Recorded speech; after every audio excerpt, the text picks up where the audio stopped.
일터에서 만난 하나님, 함께 일할 사람을 찾아 세워주는 사람.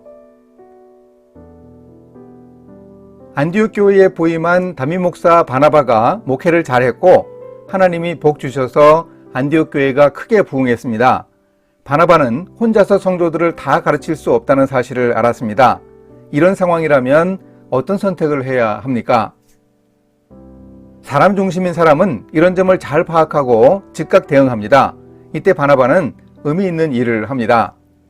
바나바는 혼자 일할 수 없는 상황에서 함께 일할 수 있는 사람을 찾아 나섰습니다. 초기 안디옥 교회에서 바나바가 했던 이 일이 참 중요했습니다.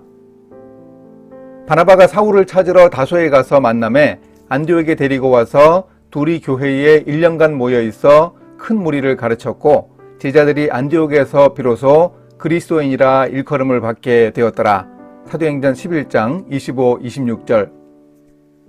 바나바가 찾아 나선 사람은 바로 사울이었습니다. 그런데 당시 사울은 초대교회 교인들의 뇌리에 좋지 않은 인상이 박혀 있었습니다.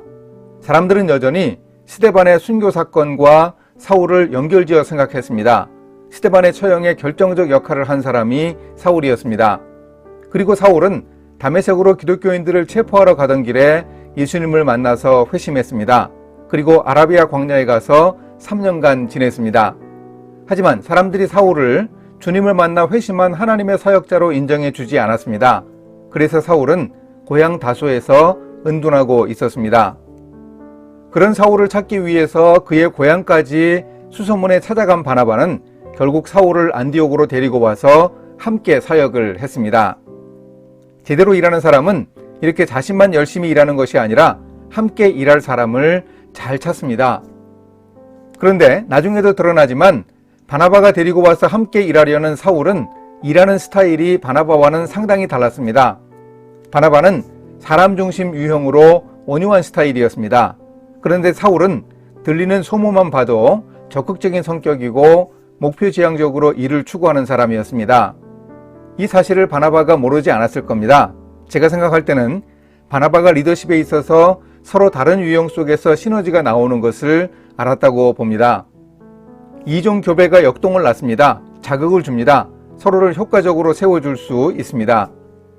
그런데 피플형인 사람은 프로세스형 사람과 같은 리더십 라인에 서 있으면 좀 버겁고 힘듭니다. 치이고 밀립니다.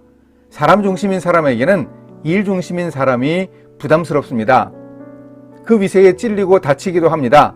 바나바는 그 사실도 알고 있었습니다. 나중에 생긴 갈등 상황에서 피플형인 바나바는 밀려나기 쉬웠습니다. 그런데도 바나바는 사울이 교회와 하나님 나라를 위해 꼭 필요한 사람인 것을 알았습니다. 바나바의 리더십은 일종의 위임 리더십이었습니다. 바나바는 자기 스타일의 리더십이 아닌 전혀 다른 리더십을 세워 조화와 시너지 효과를 가져왔습니다. 나중에 바나바는 사울과 함께 안디옥 교회의 선교사로 파송받아서 떠납니다. 안디옥 교회의 성도들이 믿지 않는 사람들에게 그리스도인이라고 불린 것은 주목할 만한 일입니다. 안디옥 교회 성도들을 보니 그리스도라는 예수의 특징을 잘 보이는 사람들이었다라는 뜻입니다. 그래서 그리스도의 소유, 그의 종들이라는 뜻으로 그리스도인이라고 불렸습니다. 바나바가 사울을 찾아서 함께 일하다가 함께 선교하러 떠난 일도 그리스도인이라고 불린 이유 중 하나입니다. 이렇게 말씀을 실천하겠습니다.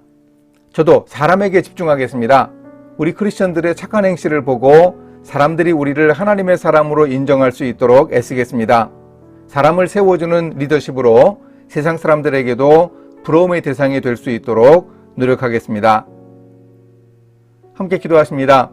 하나님 아버지, 일 혹은 돈을 사람보다 앞세우는 사고방식을 용서하여 주소서.